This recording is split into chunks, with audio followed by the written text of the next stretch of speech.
Wyrd sent me an early copy of the new campaign book, and inside is a brand new cooperative mode designed for 1 to 3 players. Today, we're playing the intro encounter to answer one question. Can the new co-op mode finally make Malifaux beginner-friendly? For this game, I'm playing solo, so I've chosen Serena Bowman as my leader with the Lucid Dreaming crew card. Teddy is here to do Teddy things.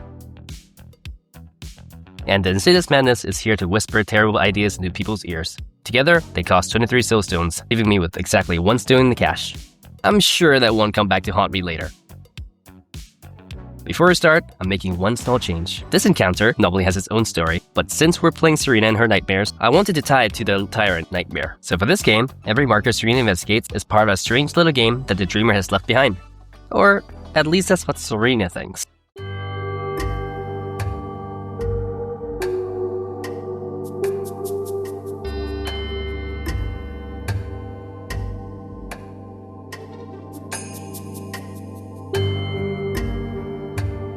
Here's the battlefield for today.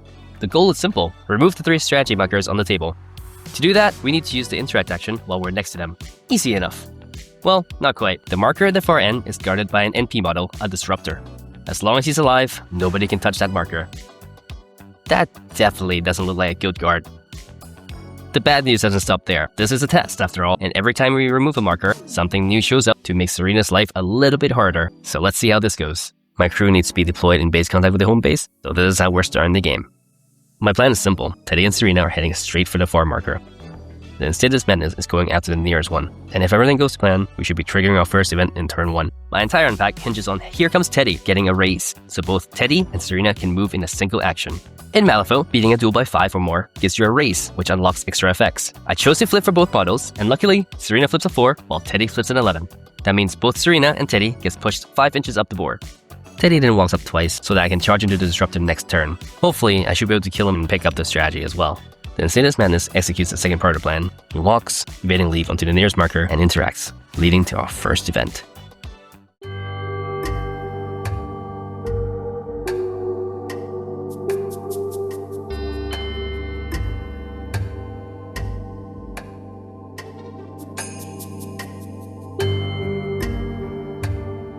Three NP models burst out from the ruins. Thankfully, the platform that Insidious Madness was on didn't have enough room, so all 3 couldn't surround him. Before removing the strategy marker, one friendly model can declare a walk action, so Teddy doubles back to give Insidious Madness some much-needed backup. One thing I really like about the NP system is that these enemies aren't fixed to a single model. The encounter tells you what role appears, and you can choose a different class within that role to change how the scenario plays. In this playthrough, I'm following Wyrd's recommendation and using the wall skitterers, but in a future game, I can swap them out for a scrapper if I want to. Serena goes next. Since she's within 8 of Teddy, she's gonna channel horrific reality through him and start doing some damage. The first attack chips off 2 health. The second one lands as well, leaving the poor thing with 2 health left. With the player phase done, it's time to see what the AI has planned. NP models don't choose actions like a normal crew. Instead, we flip a card and follow the behavior chart. The encounter decides activation order by role, so the disruptor goes first. It flips a 5 of mask and immediately delivers the most exciting activation in tabletop gaming history. First, it gives itself a shielded token. Then, it tries to heal nearby allies. There aren't any. And then, it tries to push nearby enemies. There aren't any of those either. Great stuff. The wall skitters are a little bit more interested in violence though. They flip a 12 of crows, which puts them straight into murder mode. All models in the same role use the same behavior flip, so every wall skitter is trying to get into base contact and bite the closest target. Before they start chewing on Teddy, there's one important rule worth mentioning. Instead of both models flipping against each other, only the player flips for the attack. Their bite down attack is skill 10 against Teddy's defense 5, which means I just need to flip a 5 or higher to not get jumped. This speeds up game time tremendously. So let's see what happens. Teddy shrugs off the first skitter attacks without much trouble. The second one is already in base contact and immediately joins the feeding frenzy. The first attack misses, but I flipped a 1 on the second defense duel. I'm not too fussed about taking 1 damage, so I let it go through. The flipped crow from the behavior flip still matters though. NP models must declare triggers if they're able to. So, Teddy picks up a poison token from the infect trigger. The final skitter can't quite squeeze into the platform with the Insidious Madness, so it moves onto its next priority target. Unfortunately for Teddy, being the most wounded model suddenly makes him very popular. The good doggo scurries down from the terrain and piles in. The first attack nearly went through, but I cheated in the 6th to keep Teddy healthy. Luckily, the second attack bounces off harmlessly. End phase, Teddy takes a point of damage, and I reshuffle my discard pile back into my deck. I decided to keep my hand since, it's still pretty cracked. Meanwhile, the NP deck doesn't get reshuffled until it's completely empty. Before turn 2, here's a neat co-op twist. Instead of everyone drawing their own card, the team drafts their control hand from a shared pool of cards. That means you can give the right card to the right model and plan your turn together. It's a small change, but it adds a lot of teamwork. Since I'm playing solo, the draft is pretty easy. I just take the cards I want and continue pretending I'm not just a grown man playing with plastic models on his bedroom floor. The wall skitters have demonstrated they're quite a menace, so the plan this turn is quite simple. Kill them all before they get another activation. The Insidious Madness kicks things off with a charge into the third skitterer. The first attack lands for 3 damage with the Siphon Life trigger. The second finishes the job after I cheated an 11 for a raise to secure the kill. Feeling pretty pleased with himself, he immediately fails his evading leap. Classic. Serena follows up and notes horrific reality through Teddy and deletes the wounded one. She then targets the final one, cheating in 8 atoms to get the frightened trigger and deal 2 damage. This is unfortunate for the good boy because Teddy absolutely loves frightened targets. Using the crew card ability, Feed on Fear, Teddy gets a positive flip on his attack, meaning I will flip an extra card for the duel and get to choose any of them, giving me a higher chance to hit. Let's see what I get. He rips the last wall skitter in half with Heavy Rake. He then starts lumbering towards the Disruptor, ready to charge next turn. I tried to chance another 5-inch move with Here Comes Teddy, but it really wasn't worth cheating an 11 for. With the play phase over, it's time for the Disruptor to act. Just like before, flip a card to see what the AI wants to do. This time, it flips a 6 of Mask. The Disruptor is already standing next to the marker, so it doesn't need to move. Then, it will declare the Interact action. When an NP model interacts, it follows a priority list. First, it will try any special scenario actions. If it can't do that, it will remove the player's scheme marker. If it can't do either, it will drop one of its own. The first 2 options aren't available here, so down goes the scheme marker. After that, it uses, "Look, a distraction," on Teddy. Look over there! Teddy needs to pass a TN15 willpower duel or gain a distracted token. On top of that, I'd also have to discard a card. I flipped an 8, and I don't fancy doing either, so I burned my 12 atoms to pass the duel instead. Turn 2 went about as well as I could have hoped for. The 3 wall skitters are gone. Teddy is in position to smash face, and I'm still sitting on a 13 in hand, which means the Disruptor is about to have a very bad day. Teddy wasted no time and charged straight at the Disruptor. I flipped a 9 for the first swing, but I cheated at 12 of crows to get a raise and the Execute trigger. The hit punches through the shielded token for 4 damage. Normally, Execute can instantly kill a model, but NP models work a little bit differently. Since they can't discard cards or soulstones to stop it, they just take 2 extra damage instead. That drops the Disruptor down to 4 health. Before swinging again, Teddy uses the crew card action, Dreadful Dream, to hand out a Fright token. Normally, this would involve another duel, but NP models don't make extra flips other than the behavior one. Instead, you compare the TN of the action to their resistance stat. This makes it really nice and simple for new players. The Disruptor's resistance isn't high enough, so he immediately gets the token. Now, Teddy gets a positive flip for his next attack, which easily finishes the job. The Disruptor wasted enough of Teddy's AP though, so he can't interact this turn, which is why I brought the Insidious Madness. He just walked and leapt across the board before interacting with the second marker, which means it's time for another surprise.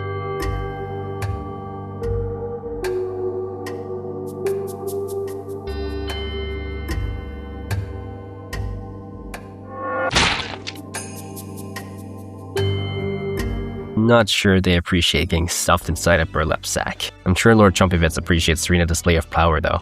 For the second event, the encounter offers us 2 choices. I can either add a model that costs 6 stones or less to my crew, or take 4 damage in exchange for 4 scripts, which is a currency for the campaign. Since this is a one-off encounter, I chose to recruit a Stitch Together, who's placed within 1 inch of the Insidious Madness. Serena double walks across the board and uses Bottle of Painkillers to remove the poison from Teddy. With the Disruptor gone, no NP models left on the table, the NP phase is skipped entirely. But this doesn't actually mean we've completed an encounter. Things are looking comfortable though. We just got a new friend, and there's no one stopping us from reaching the 3rd marker. Although I'm sure something terrible is probably laying in wait for our gal and her pal in the last building. Turn 4 is spent moving all my models up together to be in position to interact with the last marker. If you made it this far, you're probably enjoying yourself, so consider dropping a like and subscribe. I post Malifaux battle reports and occasionally some hobby stuff. I go live sometimes too. Now let's draw me a fresh hand of cards and get ready for the final test. The Insidious Madness is going to interact.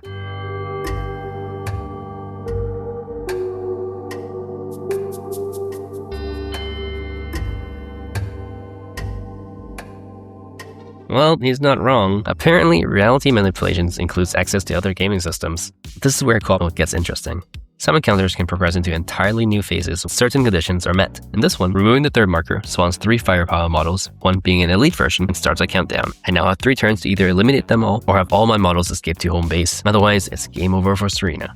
In their standard encounter, a frightened merchant represented by a strategy marker appears on the center line. He'll offer equipment to anyone willing to help. I've represented that marker with Alpal Coppelius. I don't think he's frightened. He's just here to enjoy the show and eat eyeballs like popcorn.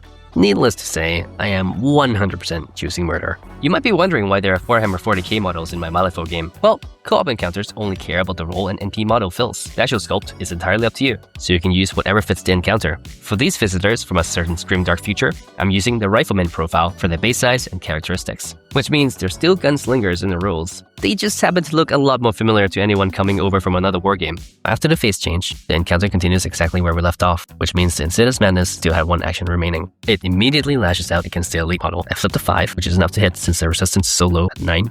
This does 2 damage. I still have my signature action left, but decided not to leap away, since this keeps the elite's gunslinger from firing her gun without having to disengage first. Next up is our new friend, the Stitch Together. I target the normal gunslinger with Fiendish Gamble, which allowed him to move up and get a pause slip on his attacks this activation. Unfortunately, our friend from the Imperium, our gunslinger, is on top of a height 3 terrain, so I couldn't get the free melee off. Oogie Boogie then prepares for a focus, spends the focus on Gamble Your Life. This does 3 whole damage to the enemy after cover. However, since I couldn't finish him off this turn, the Stitch Together takes 4 damage at the end of his activation.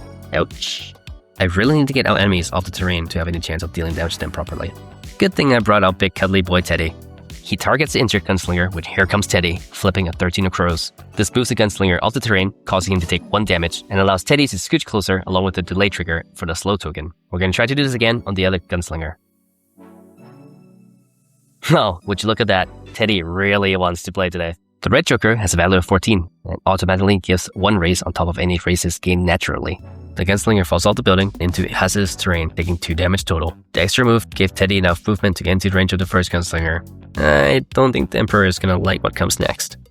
Last activation of the player phase, Serena channels horrific reality through the Insidious Madness into the elite's gunslinger. Empowering with tomes, she deals 2 damage against the elite frag token. She is curious about what Cooperative might have in store for her though, so for her second AP, she'll walk closer to the center line, targeting herself with a bottle of painkillers, trying to fish for the mask trigger. I didn't get it, but I'm really desperate to see what I can get from our squid friend, so I cheated in my 13 of mask to allow her to move 3 inches, ready to interact first thing next turn. The NP activation order is Brawlers and then Firepower, but since we've done such a good job at getting rid of the wall skitters, the gunslingers will activate. Flipping a 3 of ramps, the gunslinger will get to walk, and then hail of gunfire with crit strike. Pretty much exactly what they needed. The elite goes first. Its ideal range is 10 inches. Since everyone is defense 5 in my crew, it will go for the most wounded. It will walk with its movement half, since it's engaged by the madness, and climbs down, so it can start firing. I need to pass a TN14 defense duel for this.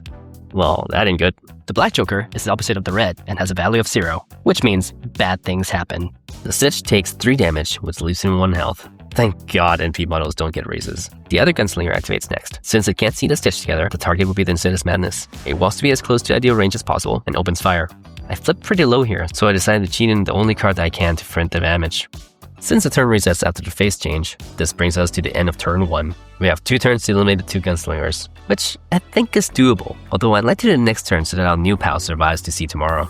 My new hand isn't looking too amazing, not gonna lie, but hopefully this means my deck is hot as shit right now. Serena's gonna go for a shopping spree whilst her friends are fighting for their lives. Co-op in campaign mode has this mechanic called Barter, which allows your crew to purchase items depending on what you flip at the end of the encounter.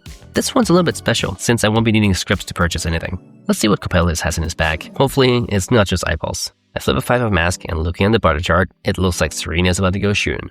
With a quick draw pistol equipped, Serena can use the speed pistol signature action. She's gonna target a gunslinger. This is gonna be a negative flip, since she's shooting through this concealing terrain forest thing. Fur forest?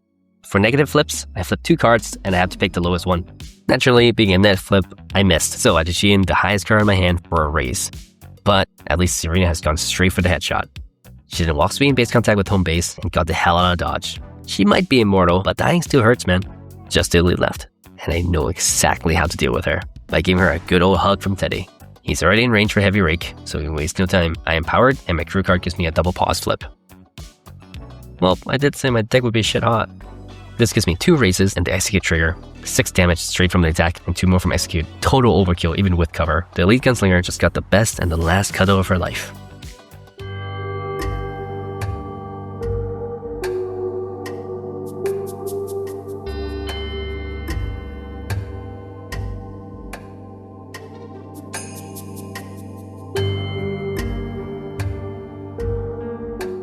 Well, there you have it, our first look at co-op mode in Malifaux 4th edition. I really like the NP system. The behavior charts are easy to run, but the enemies still feel like they're trying to win instead of just walking around randomly.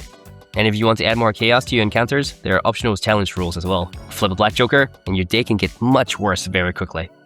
So, let's get back to the question from the start of the video. Can the new co-op mode finally make Malifaux beginner friendly? Personally, I think it's a yes for me. One of the biggest hurdles for new players is information overload. In normal games, there are crews to learn, strategies and schemes to remember, and lots of special rules. Co-op mode cuts that all down. You pick your character you like, learn a handful of abilities, and you start playing almost immediately. You're still flipping cards, you're still tuning fate, you're still making important decisions. It still feels like Malifaux. It's just easier to learn. And this was only the first mission. The full campaign adds character growth, injury flips, and some ridiculous scenarios. We're talking stealthy jailbreaks to epic train heists, and I can't wait to play them all. So, if somebody asked me for the easiest way to learn Malifaux today, I might just be pointing them to this book as a starting point.